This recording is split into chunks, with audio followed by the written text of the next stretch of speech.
Welcome to Here We Are Now, a series that looks at what life experiences went into the creation of your favorite art and why we love it. Here's your host, Matt Collette, to uncover the connection between music, movies, and mental health. My alter ego, I like to be a crime fighter. The apple doesn't fall far from the creator's pen or thought, because I can't stand all injustices perpetrated against mankind, particularly against me.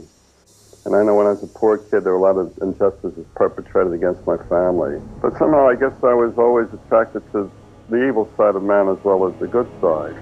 I think all people have a split personality anyway. I wish Bob Kane was as famous as Batman. Batman, the Caped Crusader, the Dark Knight.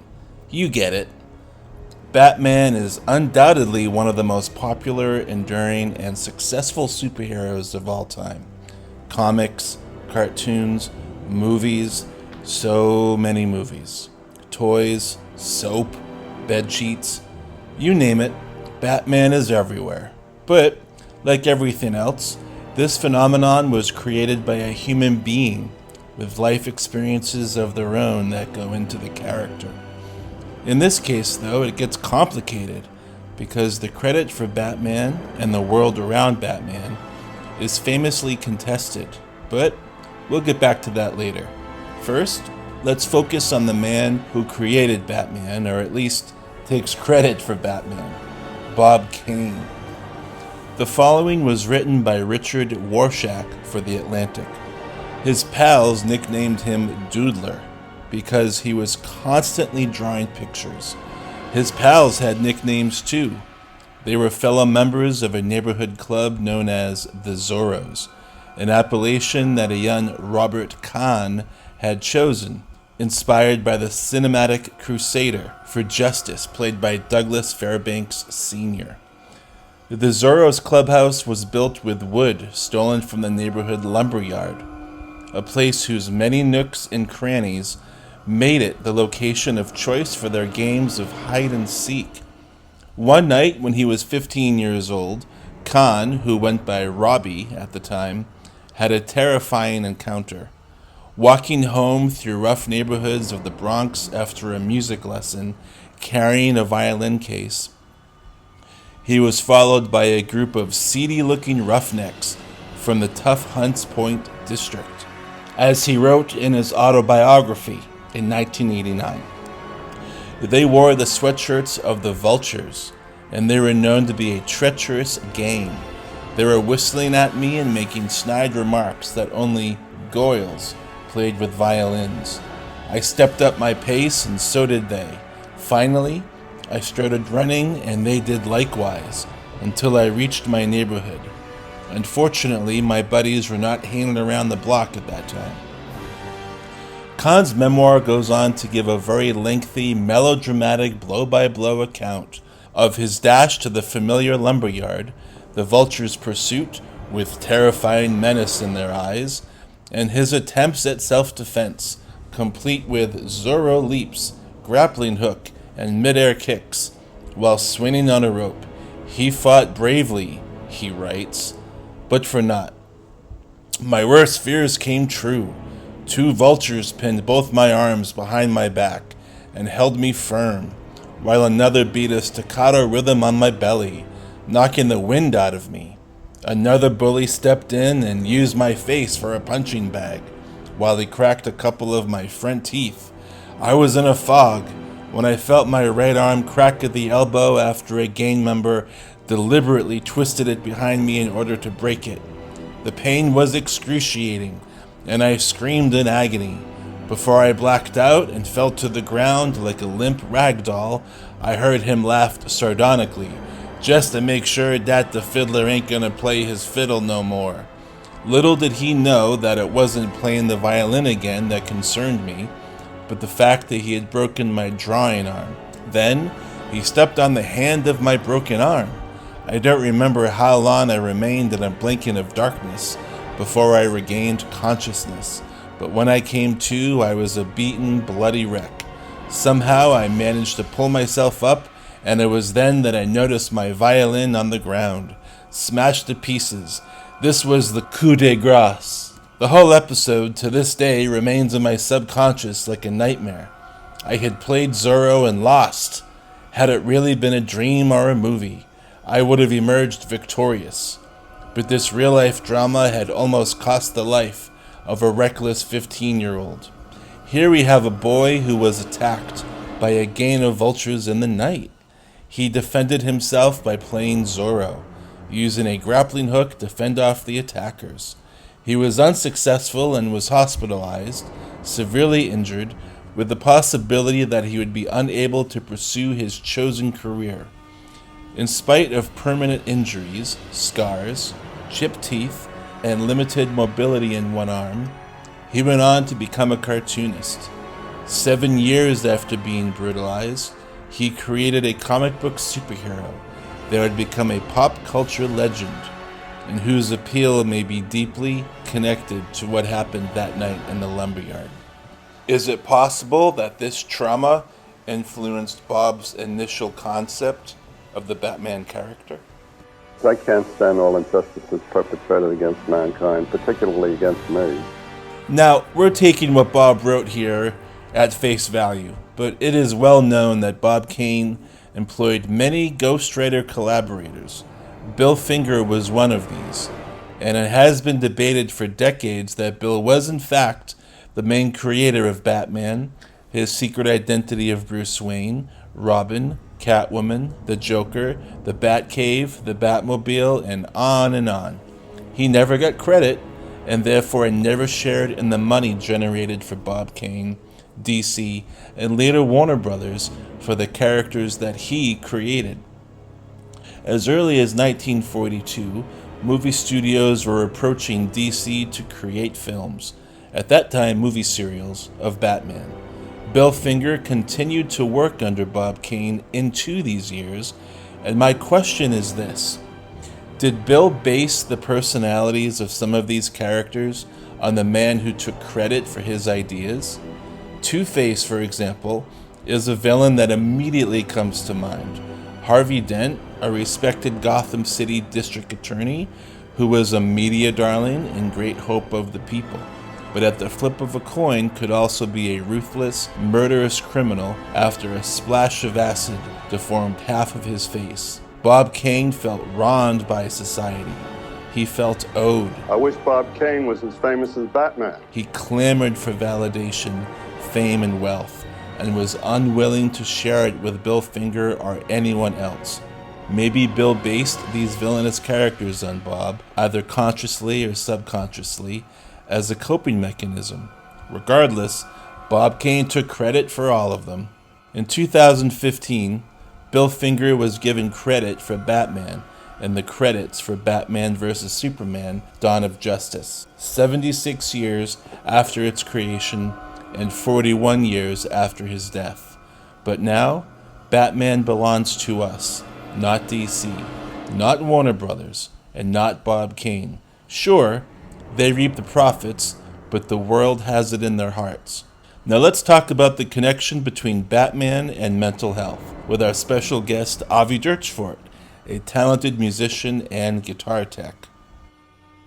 All right, so that was my little mini documentary about Bob Kane and the creation of the Batman character. Welcome to Here We Are Now, music, movies, and mental health. And speaking of mental health, I'm sitting here with Avi Durchfort, who I have known for 18 years. Oh my God. 18 years. Our time together could join the military now, but it can't drink yet. Avi was one of my students at the old Hollywood Rock Academy. We'll talk about that someday.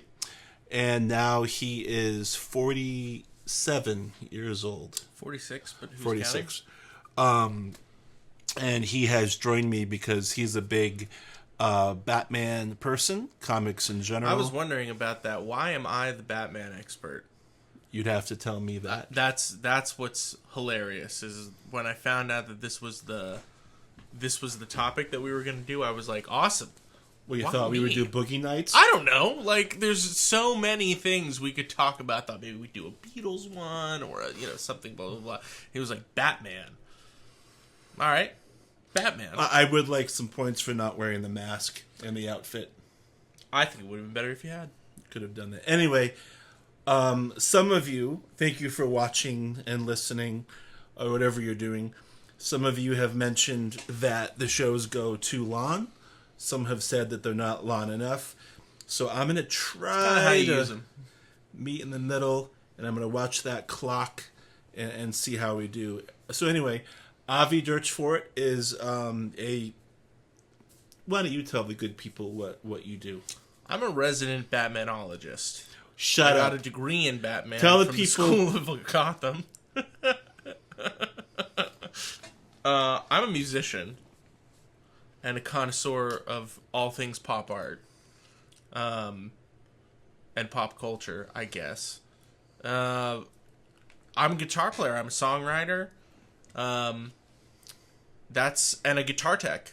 That's really what I do by day. But by nights, I scramble over the rooftops of Los Angeles, monologuing to myself in a scratchy voice. In all black leather. We have to work on that headstock. Where's the case? Avi plays every instrument, actually, as do I. And he was, at that point, the Robin to my Batman.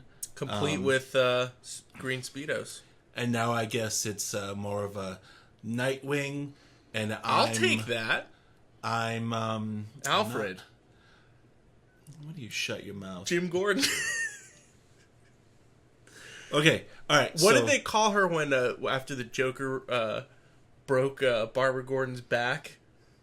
Not Sentinel, Watchtower. I don't know. That's some Kevin Smith. No. That was like the Joker breaks in. Watchtower is like a Police Academy character. No. She's called. They put Barbara Gordon in a wheelchair. Oh right, Old Ironsides. You know, somebody throws her off of a roof, like Scarecrow or like Prometheus or some awful, more obscure villain. Calendar Man or something throws her off of like a building, and she gets paralyzed, and so she can't be Batgirl anymore. So she's in the chair, and she's got the big computer screen where she is monitoring like what Batman's doing and monitoring the city and like hacking into stuff. So he'll hit the old earpiece and be like Watchtower, and then it's her, but it's not Watchtower. It's like Sentinel or something like that. You could be that. I believe I speak for all of us when I just say thank you, Avi, for that insight. Okay, so we're going to stay on topic. That was Avi. He'll talk about upcoming shows and performance art at the end. Okay, so what we had in that video, I talked about Bob Kane's childhood. He was a Jewish fellow growing up in New York in the 1920s and 1930s, which would come with its own perils, I suppose. And speaking as the Jew in the room, you said it. Well, somebody had to. Oh. What do you feel about the fact that most of these comic book heroes are created by Jewish? You know, it's funny. I actually. So there's a few museums. The Jewish Museum in New York has like a Siegel and Schuster exhibit. Those are the guys that created Superman. I actually had never even thought about how the comic book artists who made a lot of the big comics were all Jews. Recently emigrated Jews, or had family that was recently emigrated, so a lot of them were first generation. I know that Siegel was in the military at one point, for instance, so they weren't like fresh off the boat or anything. They all had parents that had come in like the really early 1900s, which makes a lot of sense when you think about like the diaspora at that period. And entertainment is just like a sector that got populated very quickly, probably because it was the easiest to break into at the time. That's why Hollywood got started that way. But animation and comics in particular, for instance, there was the Superman series of movies, the animated, the Fleischer series of movies, also created, which Schuster and Siegel were animators for. And I believe Bob Kane or Bill Finger were also house animators for the Fleischer. I'm not sure. I'll figure it out, and I'll put a little thing. Yeah, we'll research that. But if I'm not mistaken, Bob Kane at least was an animator for the Max Fleischer Superman cartoons, which are fantastic. They are really, really good, and like set the tone for a lot of stuff that came after, including the Batman cartoon that kind of made Batman even more popular. He means the animated series. The animated series, yeah. The 90s one that sort of like made it even more ubiquitous. And there was it never occurred to me what the influence might have been in comics in particular. I think that with a lot of these jobs, part of it is the industry is emerging at the time. Jews, I wouldn't say that they were like the Irish in the sense that there were signs in windows saying, won't hire X, Y, and Z, and Jew is on that list. But I do think that, historically, very insular people who keep to their own community, who promote from within the community a lot. So rather than trying to break into something that already existed, you have to look at where the need is and fill the need, which is why a lot of vaudeville acts, for instance, in like entertainment, have a lot of Jewish roots, and that whole sector of comedy. I don't want to go off topic. Avi lives in the neighborhood where there was recently another shooting and murder of a Jewish couple, I think it was. So there's that growing anti-Semitism going on in this country. And I just wonder how many of these people are wearing Batman underwear while they're hating. That is funny, isn't it? It doesn't, you don't even think about it. I didn't even think about it for a long time. And a big part of that is because you don't catch Jewish. Bruce Wayne isn't Jewish. Clark Kent's from Kansas. You know what I mean? Batgirl is. She even Jewish? Celebrates. She does Hanukkah. Does she marry into it? Jim Gordon ain't Jewish. Barbara Gordon is Jewish. I read that. I do a lot of research for these. That's hysterical. And I found that out. And there is a growing sentiment that Bruce Wayne is Jewish. I mean, nothing about his background as a character would make me think that he was Jewish at all. I know that for Superman, the inspiration for Metropolis, which everybody always kind of takes as New York, because they're all kind of supposed to be New York, which makes a lot of sense. But apparently his inspiration for Metropolis was Toronto, which had a Jewish population, which was where he grew up and was from. So I think that there are probably some subtle nods, but I don't know many Jews who came to, or know of many Jewish families who came to the States in the early 1900s who had butlers. Bruce Wayne has a long family line.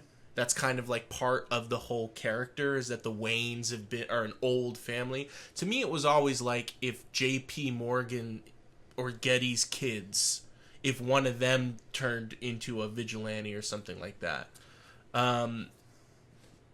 Which they sort of go back and forth on in the comics and through the various eras of the character. But I think that even the look of them, it's interesting that they're not blonde-haired, many of them. They have black hair, but they're tall, they're strong, and they've usually got blue eyes. Mm-hmm. And I'm going to bring this mic in a little bit, sure, just so I know that we're okay. And now I'm going to say this point. What if, whether consciously or subconsciously, people like Bob Kane, Bill Finger, who was also Jewish, I'm going to triple check that, certainly Schuster, That sequel. were creating these Jewish heroes, but it was like a school ties situation where not only does, say, Bruce Wayne have to keep his secret identity of Batman aside, but also the fact that he is a Jewish. It depends.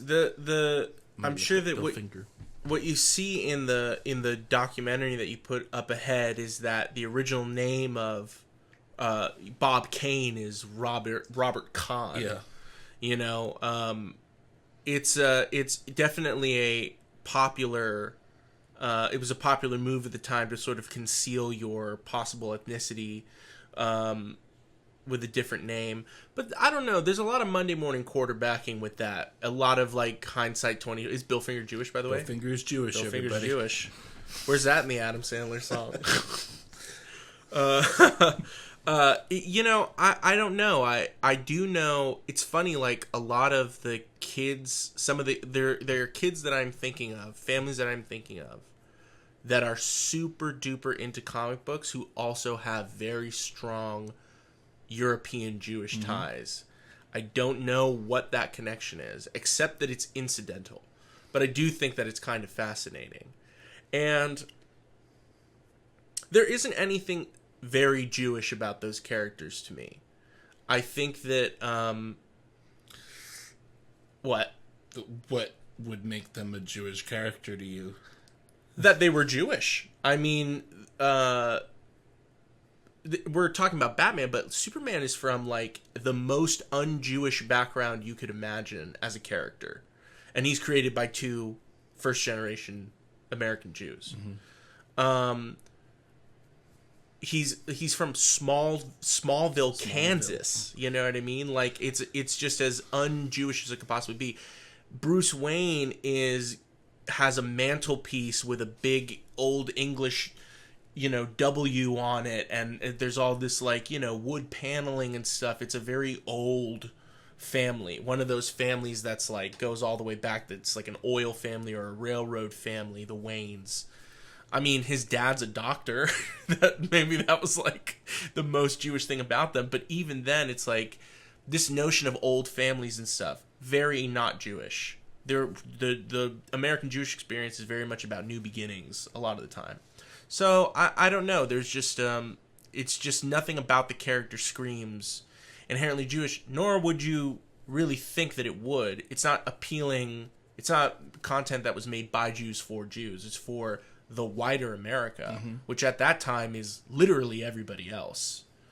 And you see it way later in comic books, where the background of the character is significant to the character, especially in the 60s and 70s with the civil rights stuff, and you start seeing a lot of specifically black superheroes. But it is fascinating, and it was a recent discovery of mine that they're all Jewish, and all of a similar age, Jewish, and from similar Jewish backgrounds. So what we're saying is Adam Sandler should do another remake of the Hanukkah song, this time on comic book writers and artists. I'm down. That'd be great. Okay, so speaking of all of this, and Bob Kane, and the fact that he changed his name, so he had sort of a different identity, which I want to go into later as well. But growing up in the Bronx, he didn't have much money, and he was known as the Doodler, which was in the video. Sounds like a Batman villain. Oh, the Doodler. Yeah. My drawings of terror. Well, it's the Doodler. He's left another doodle at the scene of a crime. Prepare to be doodled, Batman. But he was coming home one day, and he was attacked by a gang. And this gang, he had his violin, and they were making fun of him for having a violin. They broke some bones. He was scarred. And this is in Bob Kane's book, which came out in 1989.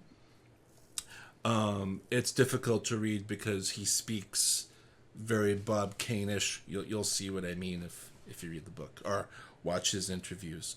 But the fact is, he was attacked, and this gang, they were called the Vultures, and they had some vulture insignia on them.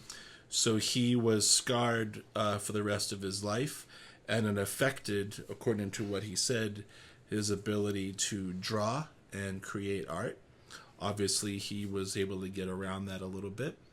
So I'm wondering if that event, even though he's never really said it, if that might have what brought him to create the original version of Batman, which was called Birdman, which you saw in the video. Birdman! And it was a red suit with like Flash Gordon hair and a Robin mask and like vulture kind of bat wings, no insignia.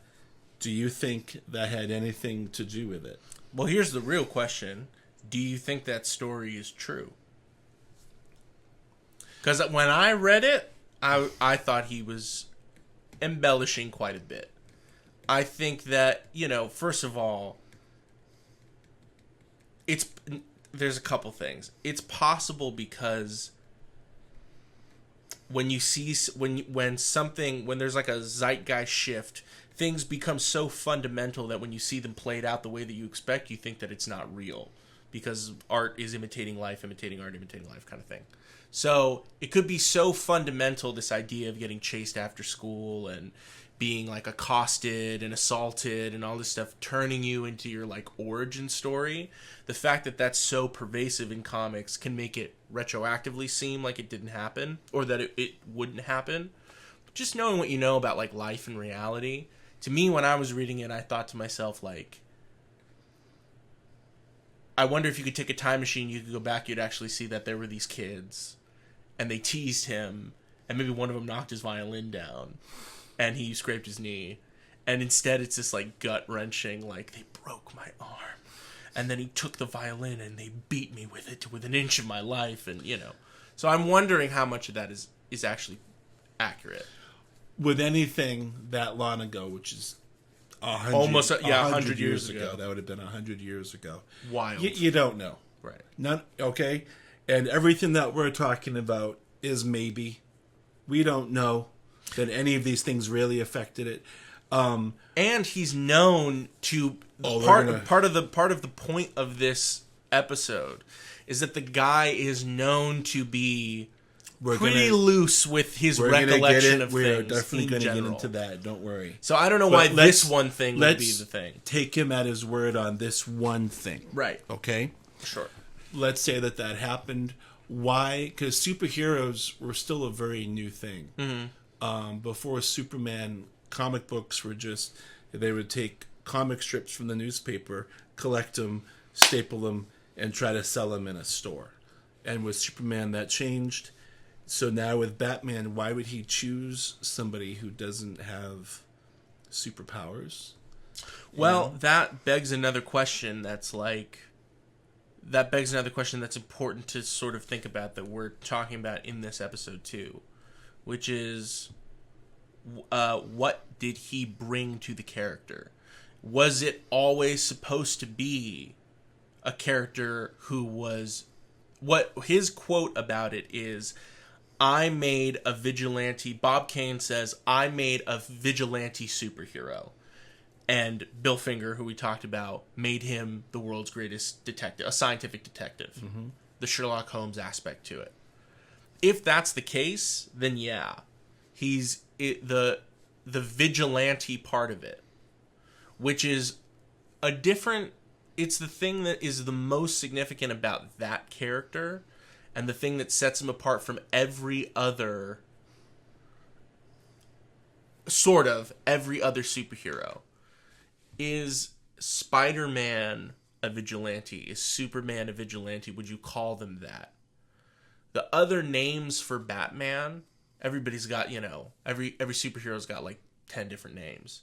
Superman's got Big Blue Boy Scout, Man of Steel, all kinds of stuff like Son that. of Son of Krypton, all these other names, right, that people call him. The Man of Tomorrow was an old school one, right?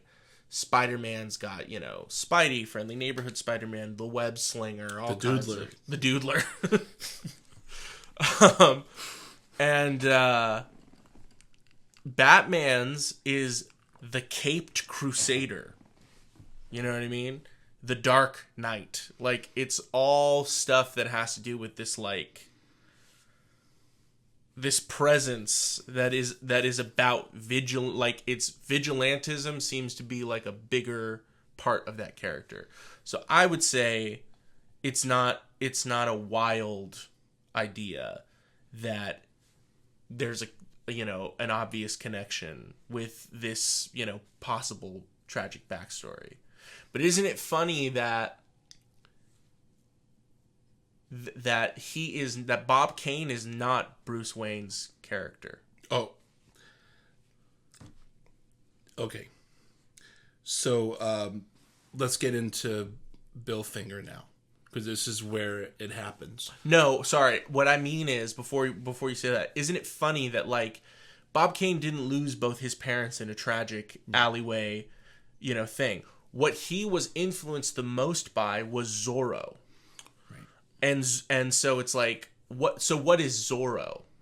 Like, Zorro is also a character, at least in the most, like, fundamental parts of the story, because, like, the whole origin of Zorro and that character is a little fuzzy, but that character is a voice of the people, right? It's kind of a political character. Like, the whole point is that he's representing the voice of the common person in, like, the Mexico-California transition. And is an aristocrat who fights for the common people.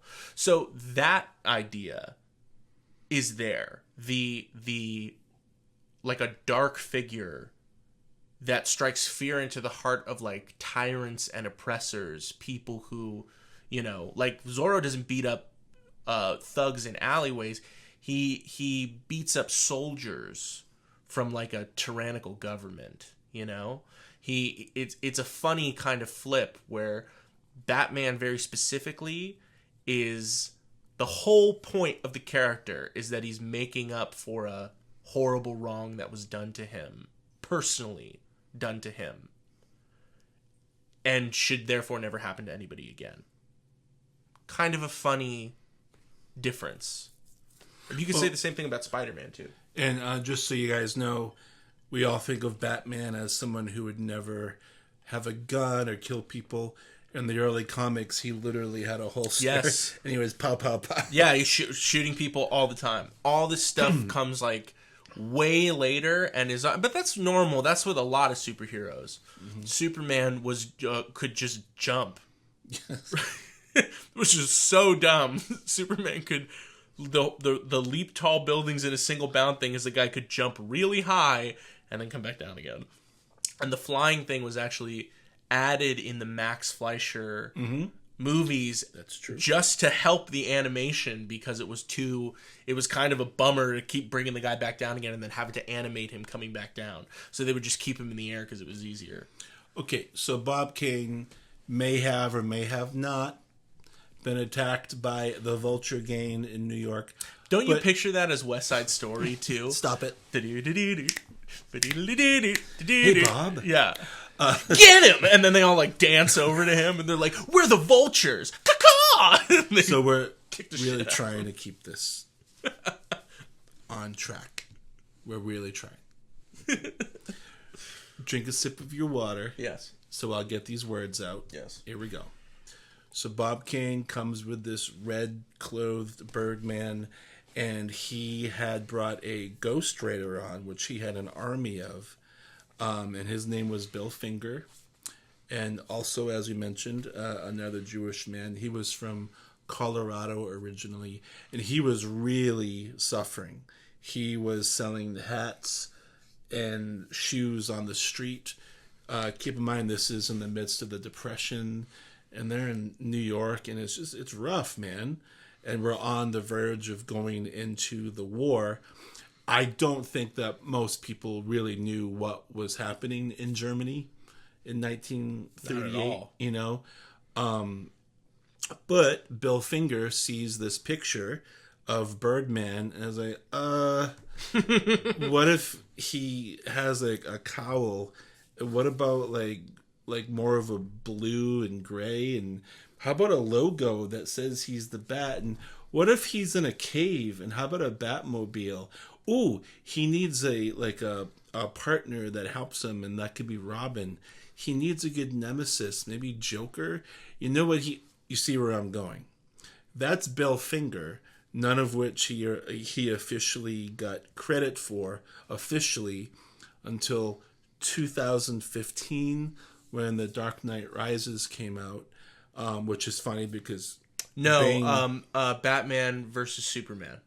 Dark Knight Rises. Oh, is that what it was? Dark Knight Rises is 2012, right. And then it was kind of a big deal. I remember. What an unfortunate movie to find. Yeah, I know. Okay, you're right. But they put the character created by Bob Kane and Bill Finger. So he died in 1974 without the credit, and it was work for hire, meaning, come on in, write this for me, Bob Kane. Bob Kane, will get the credit. I will do the interviews. I'm getting the money. Here's the pittance. But keep in mind, the guy was selling shoes. But the it's funny. It's like, it sounds retroactively because we have built these, trillion-dollar industries on entertainment and content and IP, intellectual property, right? That we have like a concept of ownership that is totally alien compared to what it was back then. Music, stories, art, everything. Like, these were made so often by professional people. These were made so often by ghostwriters, by people who were working like ham and egg jobs that didn't get credit, that nobody would have thought they should get credit. And that's what's interesting about that whole era and why the Bill Finger thing is so important, because even again, bringing it back to Superman, they got bilked out of their credit for that character too. Had to spend basically the rest of their lives trying to get that character back, the rights to the character back. They sold it for like a pittance because nobody knew it would blow up, obviously. And so Bob Kane, who knows how much he really made from the creation of the character, but Detective Comics owned Batman beyond Bob Kane. And all of the movies and all of the stuff that would have happened after, Bob Kane would be lucky to get that. Never mind Bill Finger. And it begs the question, what did Stan Lee let's not go down there. really make? That'll be another show. It's interesting. It is interesting, but this was a difficult episode for me because I knew it would happen, where this whole show is based on what life experiences. It could be traumatic, could be joyful, that went into the creation, the writing of these things. And last week we did Penny Lane by the Beatles. Well, that's John and Paul. They definitely did it. Now you have this, and it's like, well, it's Bob Kane. Here's this guy named Bill Finger, and there's other people that worked under Bob Kane. So it becomes another issue of that emotional and traumatic experience for those people, which they wouldn't, you just say you got screwed, but think about it. You created these things, and even in the 60s, the TV show came out, right? And he doesn't get any credit, but he took a small job, Bill Finger, on the Adam West series, not making much money as a writer, but again, just work for hire. Right, so it's weird, and Bob Kane is created by Bob Kane, and doing interviews, and I'm sure he had a taste, at least. At least, yeah. It's just interesting to see how it all rolls downhill. There's a filter and a filter and a filter and a filter before you get that money, and they don't even see it at that time as any kind of ownership. This property was made to serve a small corporation that is Detective Comics or Action Comics or or Marvel or whatever that thing is. And these guys, it's very analogous to being in a band.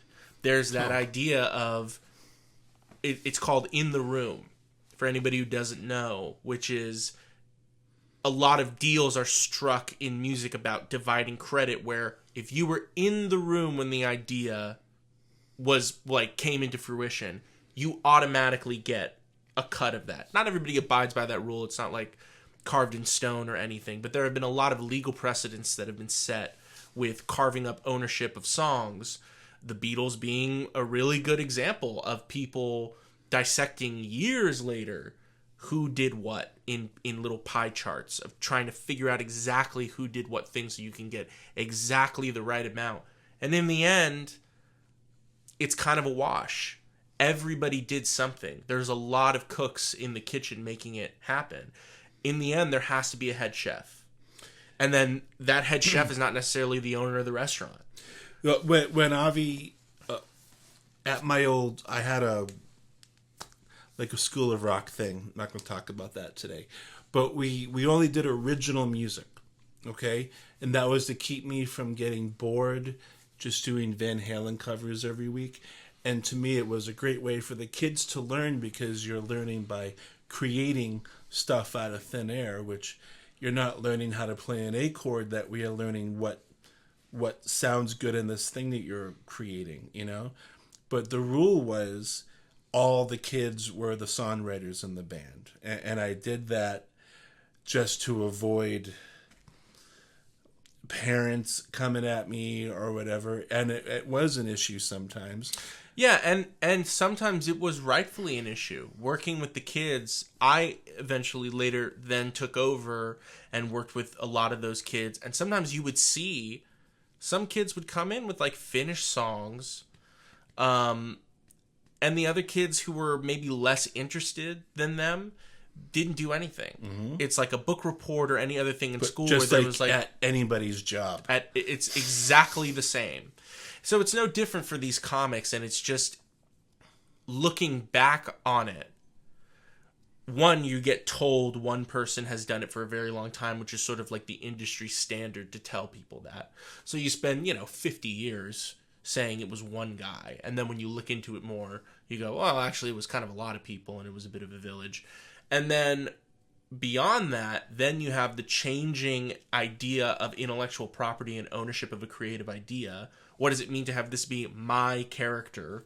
What about the fact that, what if you didn't come to them with the character? What if they hired you to make a character and then you made one? Well, now it's theirs, because you wouldn't have come up with it necessarily unless they hired you to do it. And that, for those of you that are still going to Marvel movies, all of those characters were created by someone, and they were working at Marvel at the time. So they're not getting any of the money from these movies or anything. And that included Stan Lee, and certainly Jack Kirby. For instance, here's a great example specifically for Batman. In the 90s, when they did that animated series, it really was like, I think the last punch that broke Batman totally through the wall, because the 89 movie was like the biggest thing ever. It was everywhere. But they really followed through by putting a TV show out for kids in Saturday morning cartoons, which used the music from the movie, the whole thing, right? But there are two guys that worked on that mostly. The showrunner is Bruce Timm, and then the main writer is a guy called Paul Dini. On everything that has to do with that show, you see their names. Everything. They are not Bob Kane. They're not Bill Finger. But they are as closely associated with the creation of Batman.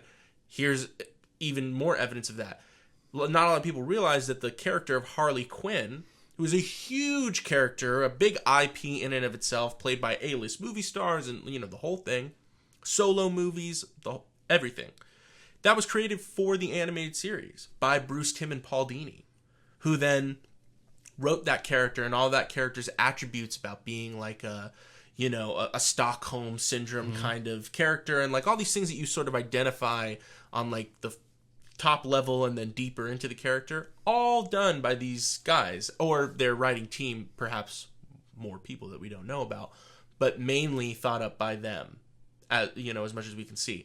So people are adding on to the mythology as it keeps going, adding their ideas about what the character should be, changing the character as it goes on. the character created by Bob Kane is as different of a character compared to the Batman we ended up with, the Bruce Wayne Batman character that we know now, is as different as any character could be. All these rules and all the villains and all this stuff have totally changed our perception of what that character is. But isn't it funny that the thing that does remain are, number one, a lot of the things added by Bill Finger specifically. The look, the essential parts of what Batman is, very closely associated with the modifications Bill Finger made. But also the vigilante thing. Mm-hmm. The vengeance part. I am vengeance. I am the night. That whole aspect that there is like this idea of somebody revenging themselves on someone. That carries nearly 100 years later. This is in the video in the beginning, but I put it in there because it's so important. In that 1990 interview or 1989, Bob Kane says that he created Batman because he wanted to right all of these wrongs that are done by people. And he says specifically the wrongs that were done to me. And we're like, well, wow, that's a really, there you go. Usually I have to connect the dots more than that. So I feel fairly confident in saying that there was some, look, it was the 1930s and he was in his early 20s, right? Right. Young guy. So his brain is still coming together, but he had the in and he presented this character. He's the one that did it, so it probably wouldn't have happened if Bob Kane hadn't had the door to walk through. Bill Finger was never a person to necessarily come up with it on his own. You know, there's drive and ambition and there's talent. And Avi, who's an adult now, which is crazy, but we have both been in the situations where we are there to help, but quite frankly, we can deliver, like we can come up with stuff. Well, but that's the thing, is that I've been in rooms where I've been Bob Kane and Bill Finger. Yeah. You know, I can think of many different creative situations where I've been one or the other.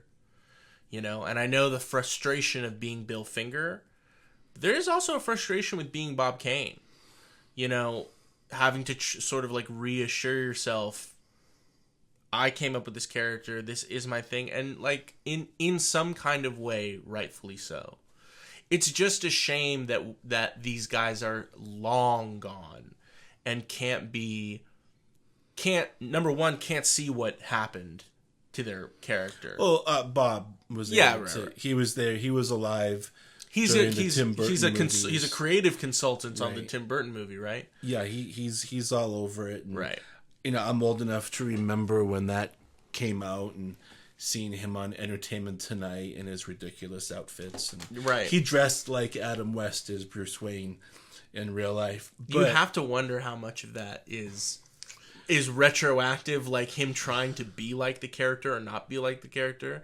I remember seeing my favorite Batman comic is Batman Year One, which was written by Frank Miller, and there are who's another person who could be credited, by the way, with like adding on to the mythology of Batman. But it's a refinement. It is. It's the new Cadillac, you know. Sure. With anything that lasts long enough, somebody has to come along and bring it forward into this new direction. And I think Frank Miller is, you know, like 1A on that list for sure. But I do think, but it was funny, there was a thing in the back of the book for one of the anniversary editions where you could see their sketches, what they were basing it off of. Their version of Bruce Wayne was based on Gregory Peck. Okay. Which is like the comic came out in the 80s. It's not like Gregory Peck wasn't, you know, of that time, but it's just funny, like everybody's imagination of this character, and I wonder how much the creators also slipped in, you know, things about themselves or people around them. You know, you find out that Bill Finger's dad, you know, was a fat guy who wore tuxedos all the time and carried a monocle and an umbrella. Yeah, exactly. You know what I mean? And that, that's why I do these, because I don't think people are really talking about that.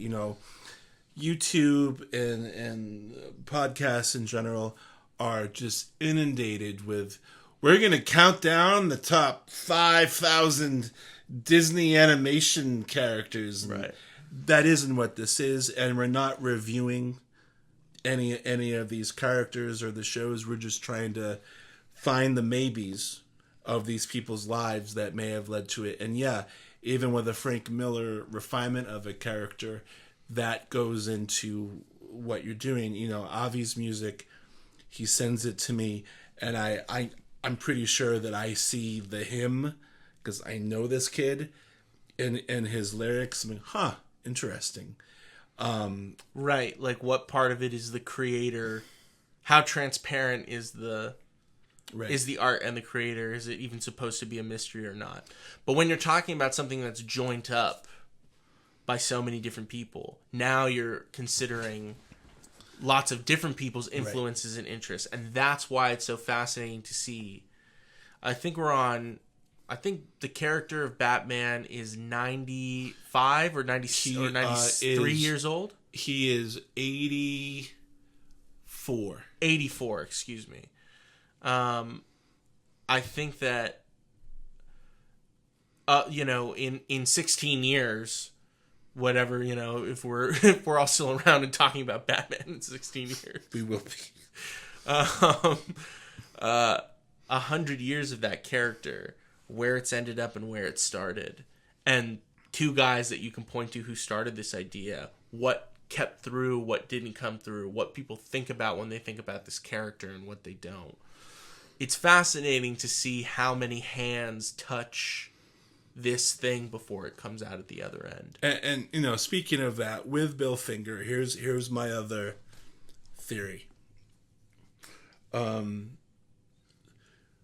Finger is creating these villains.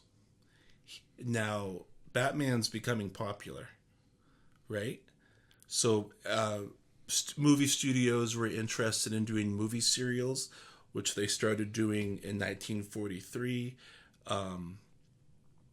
So at that point, you can see that there are Batman dolls, there's products being made at that. Nothing like now, but... By the way, everybody should go and look at those Batman serials, the serial cartoons. They look exactly like... I tried to be Batman several years as a kid, probably at least 2 years in a row. And I remember the number one thing every kid who's tried to be Batman as a small child for Halloween can relate to this. The ears don't stay up in the costume, but it was hilarious to see that the guy playing Batman is like some dude in in this horrible costume that is like the eyes are all in the wrong place, and he's like the ears don't stay up. Spandex is all running up. He looks like like Snoopy in like a Batman costume. But horrible. Remember, this stuff was looked at as just a joke. Yeah, we'll do this stupid thing for these kids. Right. Everybody's nobody drunk, thought like it's that we'd be talking about All right, so Bill Finger is creating characters like Two-Face. Now at this point, he's a ghostwriter. He's not really getting paid much, and it's pretty concrete that he's not going to be the guy, but he's still creating characters. Do you think that anything went into a character such as Two-Face where he's thinking of Bob Kane and the making of that character? The only reason I say no is because I know the character of Two-Face, which doesn't sound anything like Bob Kane to me. The concept of like that the switching and somebody being I haven't heard that Bob Kane was prone to angry outbursts out of nowhere, throwing acid at people. Yeah, you know what I mean. I don't mean literally. No, I mean if I were a comic book character and I were trying to draw upon, if I were a comic book writer, I should say. Did I say if I were a comic book character? If I were a comic book writer and I was making characters, I would if try Avi was a comic book character, it would be the Doodler. the Doodler. Thank you. It's a callback, folks. The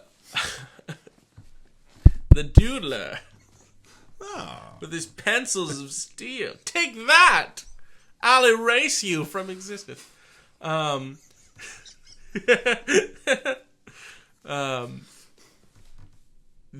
I were a comic book writer and I was coming up with characters, I would try, and the first thing that you need is an angle, right? The gimmick of the character, and then you flesh out the character from there, right? Two-Face has two faces. Also a guy who's got anger issues. You know, the Penguin wears a tuxedo and is therefore interested in the finer things of life. Mm-hmm. The Joker doesn't take anything seriously. And it wears clown makeup. You start with the gimmick, you work down. So for me, if he had a character called the Boss or something, and it was a guy called, Cobb Bane or something like that, and it was like he works. Listen here, Batman. I'm going to give you credit for this. Listen, Batman. Crime. I know that you just came next up. time. There's a cop there's another detective in town who's taking credit for all the cases that Batman is solving. Okay, yeah. Then I might be like, maybe I can't do this without you, Batman. Yeah, and then he gets to I did it all by myself. Yeah, he's getting there and be like, this was my original investigation. Nobody but me. Batman, you're essential to this process, Batman. Can't do it without you, Batman. Batman. As I said, people listen. A few years from now, Batman, some things are going to be changing for you. You should stick with it. We all need you, Batman. We're joking, but that is probably what was happening. No, it is probably what was happening. They're in the office creating these comics, and he's going, Bill, this is great stuff. Yeah. Thanks. I can't do it without you. And then he walks out the door. Dude, that's the other thing about this that I was saying. I said before we got on mic, which was, isn't it one thing about crooks or people? I don't even mean to call them a crook, but I just mean people who take credit for other people's ideas. You have to be able to recognize that it's a good idea in the first place. To me, the sort of egomaniac people in the creative world, usually they go nowhere because they reject other people's ideas. Even when they're good, especially when they're good, because they don't want to give that credit of, that's a great idea. You got to be another kind of jerk to take somebody's to identify that's a good idea, then take that good idea, use it, and be like, which happens all the time. It's how people get ahead in the industry, basically. Look, guys, how can I put this? If you see somebody that's the director, writer of a movie, they had some help. There's no way around it. Right. Making a movie is I've had my little experiences doing it, but my God, nobody's doing that on their own. Nobody. Even if they are an auteur and say a Tarantino, Quentin's not doing that. He's actually quite famously not doing that on his own. Yeah. Love to have you on the show, Quentin. Yeah. Like to talk about your. Okay, here's the deal, man. It's not easy. Okay, babe. Yeah, Oh, they released the publicity for that movie I told you about at the theater. Where I went and there was a fake Quentin Tarantino. It's called Stealing Pulp Fiction. Right. Stay tuned for that. Oh, and Jason Alexander is in it. Is he Tarantino?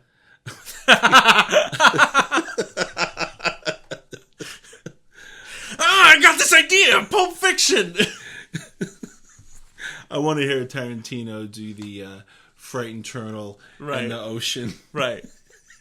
Jay! Anyway, okay, so I rescued it with my bare hands. No. All right. The breech whale. Bill Finger got screwed, but he kept coming back to get screwed, which is true. That's what I was saying before, was that's the industry.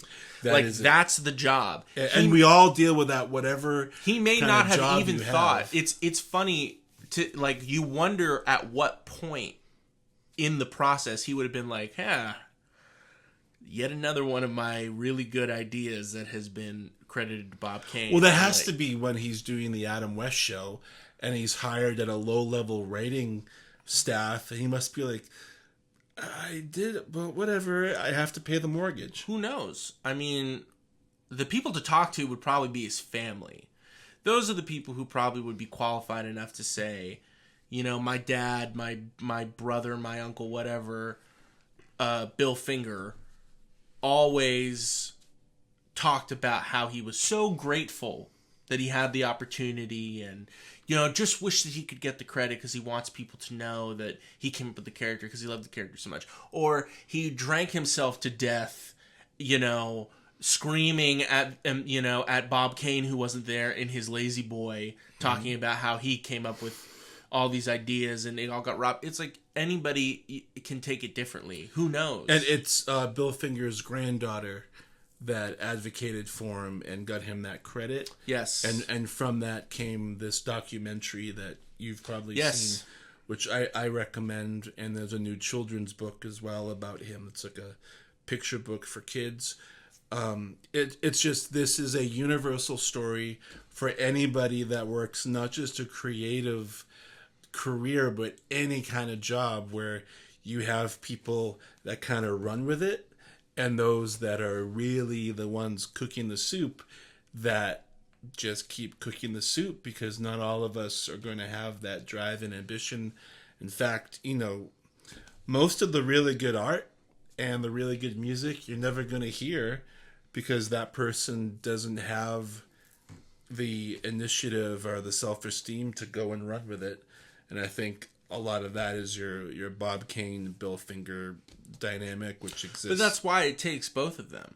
Right. That's the thing that I get out of that story every time I hear it. It's not a story of necessarily just like betrayal or somebody taking more credit than they should have, or the triumph of him finally getting credit, or any of those things. It's that creating something truly great is rarely done by one person, almost never done by one person, and that collaboration is in a lot of ways, like the key to creativity. Mixing up the different ingredients and different backgrounds and all of those things is what makes a lasting or at least a winning recipe. Because like we keep saying, this character has changed monumentally. Never killing, introducing Robin, his backstory even has been changed multiple times by different writers. You were saying before that if you ever read that Detective Comics number 27, I think it is, where it's his first one, it's awful. It's not the chemical syndicate. It's for example, when he decides to be Batman, he's just sitting by the window and he sees a bat and he goes, "That's it. Batman." There isn't this moment. All right. Why do you think Batman has endured all these? Why, in a mental health aspect, why are we so attracted to vengeance and a duality of our personalities? You know, because we're all Bruce Wayne and we're all Batman. You know, we're all different things to different people. We all want justice about something, regardless of if we're right or wrong. I'll tell you what. For me, it's kind of like the same thing with Star Wars. I grew up with it. There wasn't a time in my life where I didn't have it around. So I knew about it, and it was in my life before I could understand what it was. So the first thing I'll say is that Batman looks cool. It's as simple as that. That's Bill Finger. You know what I mean? If you want to point and say, like, which of the aspects are the most influential and all of that, and like kind of argue back and forth about that, the look of the character is Bill Finger. It's almost perfectly as it was back then. Gone through a lot of changes, but when you look at that original look, the ears, the cowl, the color scheme, the whole thing, that's what it was. And so that's the part that I identified with the most as a kid. He's an inherently evil-looking character. Vampire.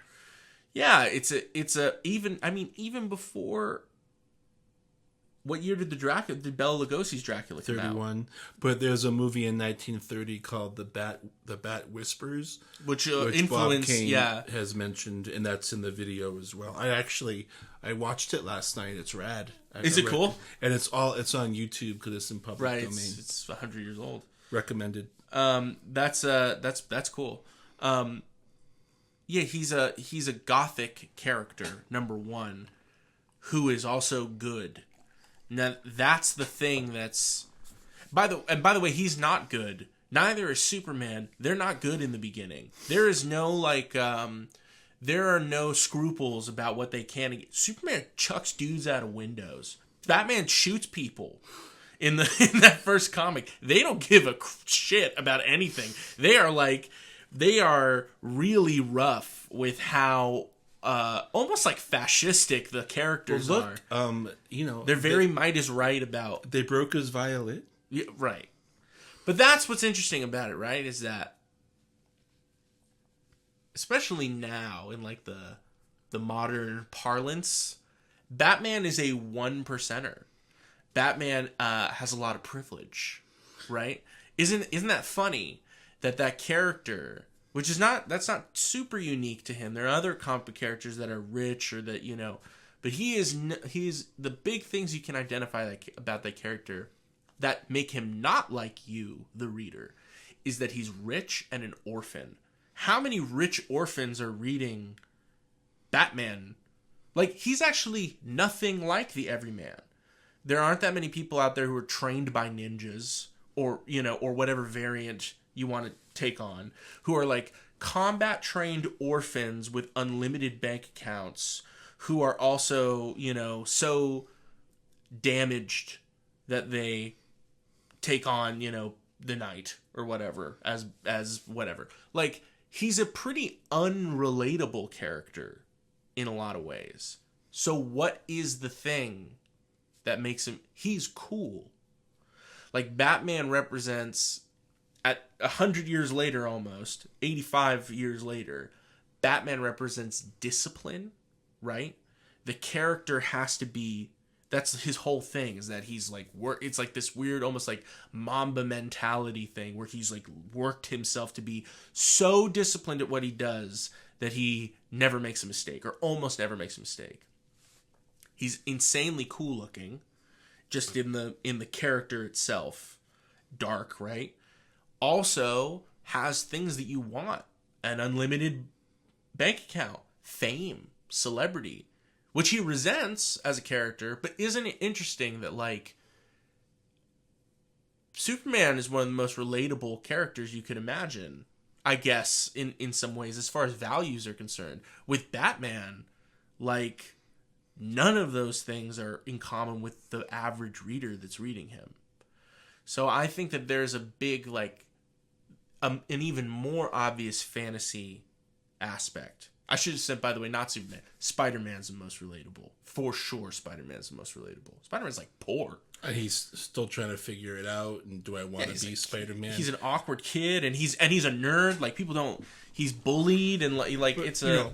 regardless of which version of Batman you look at, and I think this is important, the idea is to suffer that injury or that trauma, go off and deal with it, hopefully find it a positive way, and then returning to the scene and trying to fix it, which most of us don't really get to do. But that's the other thing, though, about that character that I think is unrealistic and that doesn't actually get talked about a lot. So I know you don't want to talk about different versions of the character and which one's your favorite or whatever, but for you, definitely it's Michael Keaton, I would imagine, right? Oh, yes. So which would be Frank Miller. Yeah, I mean, it's Tim Burton, really. But they based that on the Frank Miller comics. But he's not like Frank Miller's Batman. But Frank Miller's Batman is a fascist. Like, he's a militant, by any means necessarily psycho in a lot of ways. Keaton's when they talk about making that movie, it's always funny to me when you're a little kid, you are not thinking at all about the implications of him going to Crime Alley and all this stuff. Maybe the worst named location in all of comic books, by the way. Crime Alley. All right. Crime Alley? What's the park called? Anyways, so like every time he goes there and he lays the roses down, he does the whole thing, right? They talk about that the reason that Michael Keaton took the role was because he was like, oh, to get inside the mind of a character that's this messed up and blah blah blah. Every iteration of Batman in the movies, they keep trying to get closer and closer to that because it's really all there is. Because the exercise of what Batman is extremely unhelpful and unhealthy. This is somebody who is basically like going to the ends of the earth not to have to do therapy. Isn't that funny? Like, Batman is the unhealthiest superhero of them all, who instead of like you're talking about it in a very positive way, which is rolling it into something meaningful and positive that you can do with your life. But that character, Batman as a character, never sees it that way, never paints it that way. It's all this stuff of like, this was done to me and it will never happen to anybody else again, and I'm going to be the one to... It's like somebody who becomes a cop, you know, for reasons that have to do with, or runs for political office for personal reasons that are an origin story like that. When you hear it, you kind of think to yourself like, whoa, that's an extreme manifestation of that character. So I think that like, are we drawn, as an audience, are you drawn to vengeance? Did you feel, as when you were ever reading a comic or watching a Batman movie, that you were like, yeah, this is gonna make up for his mom and dad being killed? I don't think I ever thought that once. I mean, vengeance and revenge are not clear-headed thoughts, you know? Right. And, you know, and if you go to Bob Kane, I think there's a lot of ego involved in it, just like there is a lot of ego in protracted, prolonged vengeance and revenge. It's hanging on to that hot coal, even though it's burning you, even after you've done what you think you need to do. No, they all have to pay. They have to pay. They have to pay. Meanwhile, people around him, you may be getting hurt, or you could be making it worse. I mean, dude, you're a billionaire. Why don't you open up a brand new orphanage or start a new foundation? Or they talk about that like that happens obviously in the funny. What's funny about that character too, which we haven't talked about that I think we totally should, is a lot of the guys. There are a lot of iterations of the character where they do that. It's always like some sort of charity function that Bruce Wayne's at, and it's for the Wayne Foundation, which gives to little kids, and it's like... But he came with 4 girlfriends. Right. There's all this thing that's implied about him doing good behind the scenes, right? The pretext of Two-Face is always that he's donating to the campaign, you know what I mean, of Harvey Dent running for district attorney or whatever. There's always like this sort of like subtext that he is a generous benefactor who that's the thing about him. The thing that he's most charitable about, which is his actions. If you were to call Batman like charity, or like the force of good that he's trying to do, is the thing that is thankless, is the thing that he's most anonymous about. Batman's kind of the ultimate stoic and cynic at the same time, which is not necessarily what you want in like benefactors. You know what I mean? And it is funny. It's like the guy decides to get the job done himself, literally with his bare hands, rather than sink money into the problem, which he has an unlimited resource of. It's like I said, he's going to the ultimate ends of the earth to not go to therapy and deal with what he's got to deal with. And it's only in 2023 would anyone even say that about that character. So, you know, if you're listening to this or watching this right now, and you're putting on a costume to go out and fight crime tonight, why don't you just take a look in the mirror and think about what you're doing? You're not going to bring your parents back or your puppy or whatever by beating those people up that may or may not be guilty, by the way. Like, a little bit of due process, Batman. Yeah. Just take it easy. And may I recommend that if you have those deep feelings about vengeance and anger and violence, therapy might be a thing for you. That brings us to the sponsor of this video, BetterHealth. BetterHealth is available for you at low cost and works with your insurance to find a provider who works for you. Mine told me not to dress up as a bat and beat people up in alleys, mostly homeless men who looked at me the wrong way, or supermarket owners who were closing their shop who ran out of the thing that I wanted. I exacted my vengeance on them, and then I found out through BetterHelp that was wrong. So I'm sorry to Mrs. Kim, the owner of the grocery store. Promise it won't happen again. Who are you? Yeah. I'm the Doodler.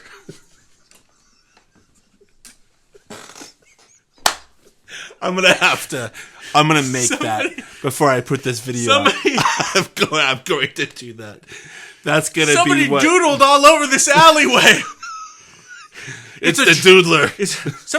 There's drawings all over this alleyway. They're not drawings. They're doodles. What's that up in the sky? It's the doodle symbol. Doodle. Okay. Oh, god damn. So, all right. So I'm Matt Collette. This is here we are now. Talked about Batman and Bob Kane today. As always, go to the website hwanow.com, and I'm available for consulting, speaking, client work, and I've also been accepted for self-determination funding, which has been a real blast. I'll share some of that later. This Tuesday, we're making a remake of Back to the Future Part 3 with 2 children, and that's what they want to do. That really is. No matter how much you say that, I will never believe it. That's fine. Avi, you have any shows coming up? He's in a band. I'm in a band. I'm in a band called Box Dreams Noise on Instagram. We are playing at the Resident on the 16th downtown LA, and then we've got another gig at Harvard and Stone on April 6th, I believe. You'll see the dates if you look us up. Support, local artists, go to some shows, buy some music from some people that you know. They could use the money. Stream, He has some of his own music up on Spotify. I do, under Brother. I've got 2 songs on there. Stream the hell out of them if you want. And nothing that I make or do that you will ever see has to do with Batman at all. But I like Batman. And clearly this needed to happen where I was needed. There was a need, there was a call, and I answered. I can't wait to make the Doodler video. That's all I can think about now. I think we did it. Thanks for tuning in. Please let people know that this exists. Subscribe to the YouTube thing. Do the stuff for Spotify. Smash that like button. Maybe we should do stuff where we open up toys, or we talk about theme parks. We should mukbang. Are you kidding me? That's the thing that we should... You know what that is? I don't know what that is. That's when the Asian chicks have that huge thing of food. No. It's just like 15 orders of McDonald's, and they just eat it all on camera. No. What do you mean, no? That's literally what we do. You know how much money... It's not a sex thing. You know how much money we could make from Nobody said it was a sex thing, You were Avi. thinking it. You were wondering. It's not. So anyway, thanks so much for tuning out now, I'd imagine, after that. Once Avi says it's not a sex thing, it's time for me to say thanks so much, and see you next time.